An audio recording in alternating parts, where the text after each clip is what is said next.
Hello, welcome to our class. Bem-vindo à nossa sala de aula, mais uma vez a nossa aula. E hoje, pessoal, nós vamos dar continuidade ao assunto da aula passada. Você lembra ainda? Reflexive pronouns, os pronomes reflexivos. Vamos dar uma olhadinha?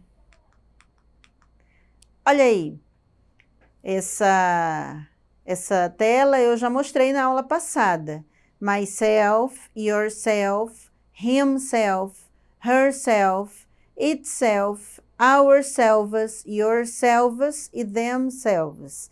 Lembrando que os pronomes reflexivos, eles têm 3 funções. Na aula passada, nós vimos 2 funções. Vamos acompanhar? Olha só, a função reflexiva, tá? A função reflexiva é fácil, reflete no sujeito a ação. Lembra que eu fiz até um teatro? I cut myself with a knife. Eu me cortei. A ação de cortar tinha voltado para mim, que no caso era o sujeito, eu, né?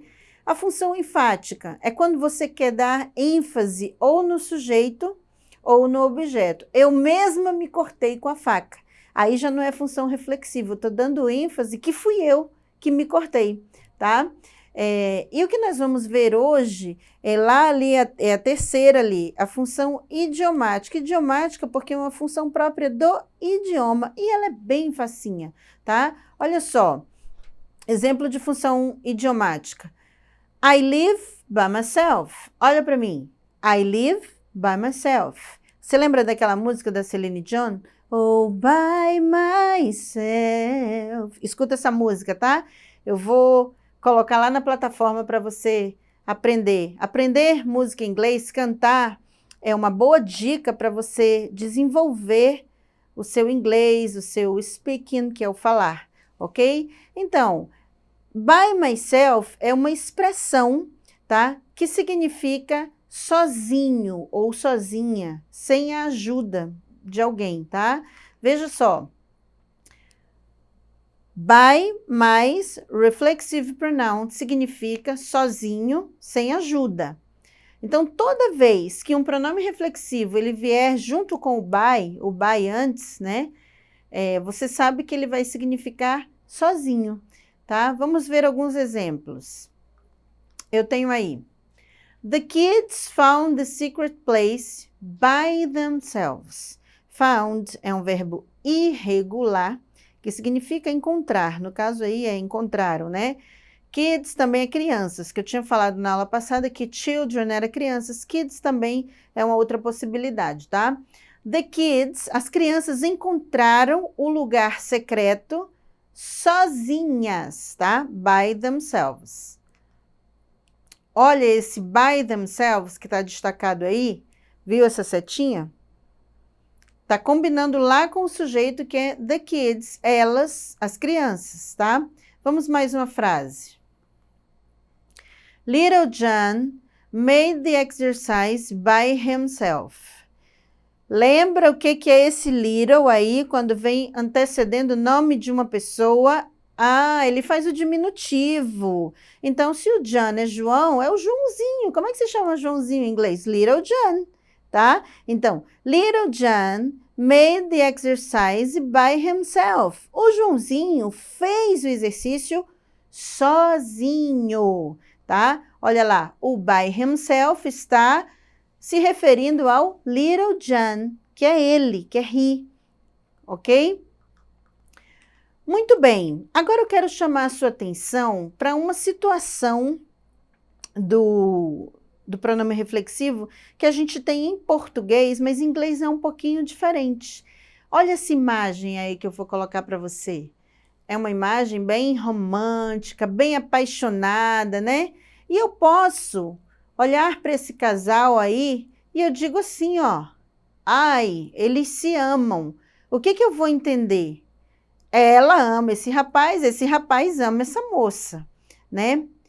Você lembra que a função reflexiva, a ação volta para o sujeito? Tá? Agora que eu já saí da função idiomática, é um adendo, é um a mais que eu estou colocando aqui para você saber.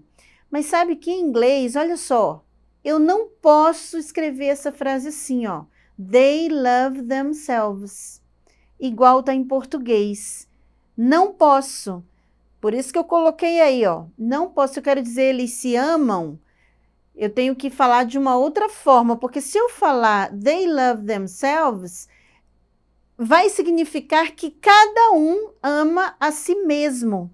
Lembra que a ação volta para si? Então, olha aí essa imagem. Esse cara aí, ó, tá com um jeito de vaidoso, né? A moça aí, isso não é um microfone não, tá, gente? Isso é uma escova de cabelo, um secador. Ela tá ali se amando e o cara também, ó. Todo boçal ali. Então, se eu falar, aí sim, ó, they love themselves, eles se amam, mas não é que um ama o outro, tá? Não tem esse sentido de reciprocidade. Aí, no caso, cada qual ama a si mesmo. E como é que em inglês eu vou, então, dizer que um ama o outro se eu não posso usar they love themselves? Ah, tem uma outra forma, outra maneira de você dizer que um ama o outro, tá? Que a gente chama, é uma expressão, algumas pessoas chamam, em alguns livros de inglês é tido como reciprocal pronouns, pronome de reciprocidade. Eu não gosto nem de chamar de pronome, é uma expressão de reciprocidade, que é assim, ó, each other, tá? Each other é sempre significando uma ideia de reciprocidade, um ao outro. Então, olha aquela imagem lá, que eu iniciei falando sobre isso, para eu dizer que eles se amam em inglês, fica assim, ó, they love each other, viu? Então, eu não usei aí o themselves. Se eu usar, posso usar. Gramaticalmente a frase fica ok. Mas o sentido da frase não fica igual. Não vou dizer que aquele casal se ama. Cada qual que vai se amar a si próprio. Ficou entendido isso? Tá? Se eu quiser essa ideia de reciprocidade, eu vou ter que usar essa expressão que você já viu no slide. Pode voltar aí. Each other, que significa um ao outro. Ficou claro isso? Vamos ver alguns exercícios, ver se a gente consegue, se vocês pegaram, tá? Se você não conseguir, você refaz sozinho depois da explicação. Reescreva as frases a seguir usando o pronome reflexivo ou a expressão each other. Lembra? Each other, um ao outro, que indica o quê? Reciprocidade. Muito bem. Então, na letra A, eu tenho Lucy hates John and John hates Lucy. A Lucy odeia, olha aí, o verbo é hate. Você lembra por que tem esse Szinho, hein? Isso foi na nossa primeira aula, porque a Lucy é she, presente simples. A Lucy odeia o John e o John odeia a Lucy. Gente, vem comigo. Aí tem uma ideia de reciprocidade? Tem. Qual é a expressão que eu devo usar quando eu tenho essa ideia que eu quero dar, a ideia de reciprocidade? Each other. Então, veja bem como é que ficou. Lucy and John hates each other. A Lucy e o John odeiam um ao outro. Eles se odeiam. Eu posso traduzir, eles se odeiam, porque já em português vou entender que é um odeia o outro, tá? Vamos ver a letra B. Romeo and Juliet. É a história de Romeu e Julieta, olha aí, ó. Romeo killed himself and Juliet killed herself. Aí eu já tenho o pronome reflexivo, mas lá no enunciado da questão eu pedi para refazer as frases usando o pronome reflexivo. Então, nós vamos usar outro, ó. O Romeu matou a si mesmo, ou Romeu se matou, e Julieta se matou. Olha como é que fica isso aí. Romeo and Juliet killed themselves. Neste caso aí, não tem ideia de reciprocidade, não. Porque o Romeu se matou, não é? Na história clássica de Romeu e Julieta, linda história, essa tragédia, né, de William Shakespeare. E a Julieta também se matou. Não foi o Romeu matou Julieta e a Julieta matou o Romeu, não. Cada qual matou a si mesmo. Tá? Aí sim eu posso usar o pronome reflexivo. Então, é Romeo and Juliet killed themselves. Tá? Mais uma. She does everything alone. Ela faz tudo sozinha. Observe esse verbo aí, does. Gente, isso aí é o verbo fazer. Lembra dessa regrinha? Os verbos que terminam em O, quando ele está combinado com he, com she, com it, ele ganha um ES. E esse aí não é o verbo auxiliar não, tá? Neste caso, ele é o verbo principal da frase. Isso aqui é só relembrando as aulas que a gente já fez anteriormente.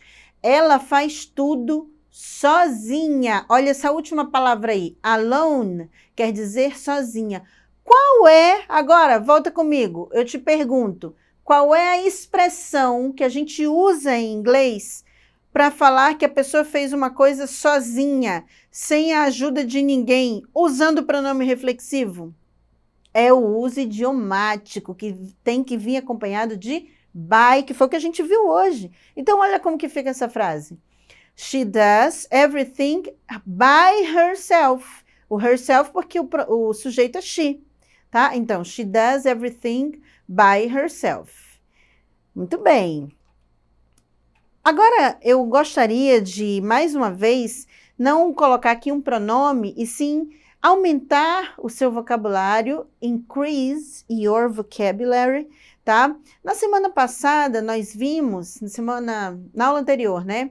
Nós vimos sobre algumas partes do corpo, e eu coloquei lá algumas partes misturadas, tinha alguns órgãos internos, como stomach, né? Mas tinha também os órgãos externos, como os braços, membros superiores, inferiores, né? Hoje eu quero ensinar para você alguns tipos de dores. Como é que a gente fala em inglês? Ai, tô com dor de cabeça, tô com dor de estômago, tá? Então eu vou aproveitar algumas palavras que a gente viu na última aula e ensinar para você como aquela parte do corpo tá doendo, como é que se fala, tá? Acompanha na tela. Aches. Tá lá, aches, mas por favor não fale assim, é aches, tá bom? Aprenda aí, diga bem bonito, aches, que significa dores, tá? Olha só, onde é a dor dessa pessoa aí, no caso dessa mulher? Você lembra como é cabeça? É isso mesmo, é só partir no meio, ó. Head, foi o que a gente viu na última aula. E se eu juntar com essa palavrinha ache, headache, dor de cabeça, tá bom? Olha aí, ó. Ah, lembra que eu falei até do som da palavra dente? Tooth, que é um som que a gente acha estranho porque a gente não tem nenhuma palavra em português com um som equivalente, tá? Mas se eu quero falar que eu tô com dor de dente, eu digo toothache, tá? Toothache. E as costas, você lembra como é costas? É back, back. Dor nas costas, backache, backache. E estômago, stomach. Lá onde tem o primeiro CH, é só estômago. Se você juntar com ache, fica stomachache, dor de estômago, tá? Olha um exemplo que eu coloquei aí para você. I have a headache. Eu estou com dor de cabeça. Olha aqui comigo. Um detalhezinho. Em inglês, a gente não fala eu estou com dor de cabeça. A gente usa o verbo ter. Então, em inglês, a gente fala assim, eu tenho dor de cabeça. Diferente, né? Isso acontece, gente. De uma língua para outra, de um idioma para outro, tem algumas alterações que a gente... Lembra sempre que eu falei para você que a gente não pode traduzir ao pé da letra? Eu não digo, eu tenho uma dor de cabeça terrível. Eu digo, nossa, eu estou com dor de cabeça, eu estou com dor de cabeça, com a dor de cabeça terrível. Mas em inglês, não, você não vai usar o verbo to be, que significa estar, né? Em inglês, você vai usar o verbo have, como está aí nessa frase, ó. I have a headache, tá? Então, quando você tiver com dor, você vai usar o verbo have. I have a backache, I have a toothache, I have a stomachache, tá bom? Então, usa o verbo have. Gente, por hoje nossa aula termina aqui. Eu espero que você estude sobre os pronomes reflexivos, tá? Acesse a plataforma Eduque e reveja essa aula. Nunca é demais, você pode ver 2, 3 vezes, tá? Quanto mais vezes você vê, melhor para você. Sem falar que lá tem também atividades, né, dessa aula aí, para você treinar, tá bom? Um grande beijo para você, que Deus te abençoe. Até a próxima aula.